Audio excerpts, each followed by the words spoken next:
So, you decided you wanted to go on a cruise. Now your next question is, what documents do I actually need to take with me to be able to get on that cruise? If you're a U.S. citizen and you're sailing out of the United States, there are two terms you need to be somewhat familiar with to make sure you can get the right documentation for your cruise. The first term is closed loop sailings. And all this means is you're leaving and returning to the same port in the United States. So if you're heading out to the Caribbean from Miami and returning to Miami to end the sailing, that is a closed loop sailing. For this, at the minimum, you need a certified birth certificate and state-issued ID like a driver's license. The birth certificate cannot be a copy. It must have the state seal on it. But if you don't have one, or you can't seem to find it, you can contact the state in which you were born, and usually they have a website or something you can go to and order it. Some states will even allow rushed shipping for an additional fee. The second term is open loop sailings, and this is where you are cruising from a U.S. port, but the final destination is different than the port that you are sailing from originally.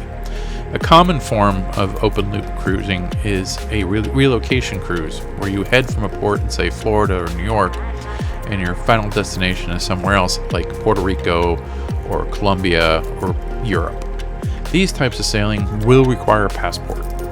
If you're wanting to get a passport, and make sure you leave enough time to apply for one, you can go to the U.S. State Department's website. We'll provide a link in the description below. If you are unsure if you should get the passport book or card, I would advise getting the book. It costs more, but you have far less restrictions, and the card will not let you fly back from a port in an emergency, but the book will.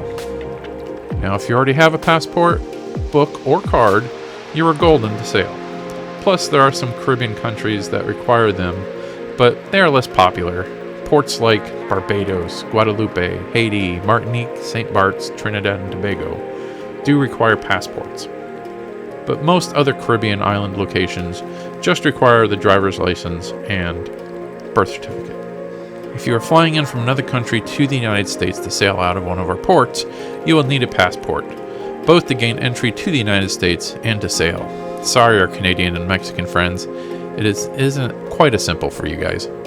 One document that we had discovered kind of the hard way is if you have children traveling with you, or those under the age of 18, that are not yours. In my case, it was stepchildren, but this would also include friends' children's, nephews, nieces, that type of thing. The cruise lines all have some minor differences, but it's basically the same thing. You'll need some sort of authorization letter from the other parent or parents. And in the case of, say, Royal Caribbean, they do have a form on their website that you can fill out and bring with you. It will need to be signed and notarized from the other parent or parents. And while we haven't been asked for it much, it's nice to have just in case. Looking at some other areas of travel, such as Alaska and Mediterranean cruises. For Alaska, you will need a passport. Due to weird U.S. maritime laws, the ships will need to visit a foreign port prior to docking back in the United States. And our friends in the north provided that, usually docking at Vancouver in Canada. This means you will need a passport for Alaskan sailings. Mediterranean and European cruises take a little more work. First, you need a passport, and if your ship is leaving from the UK port, you will need to get an ETA from the UK government. We'll try and provide a link in the description for that. And as of this recording, you don't need any special visas for cruising in the EU that I could find.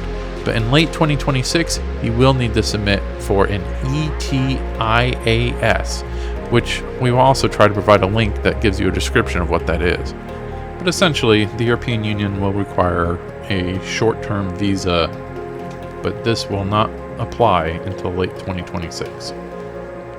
Now, during our travels, we have also found out, even with a passport, you will want to bring your driver's license or other form of state-issued ID.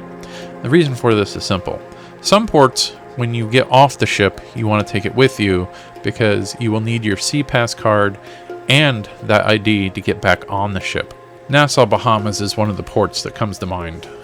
And with most cruises, you will be visiting Nassau. The other thing is you do not want to bring your passport on shore with you. Most cruise lines advise you leave it in the safe. If something should happen and you are left at the port, they will go into the safe and retrieve it for you and leave it with their a representative that is at the port. This is a simplified overlook at the documentation you might need. You can always feel free to contact the cruise lines, and they can help you, as well as if you have a travel agent, they should also be able to assist you. Hopefully this information is useful and provides a little bit less stress. As always, join us on our next adventure.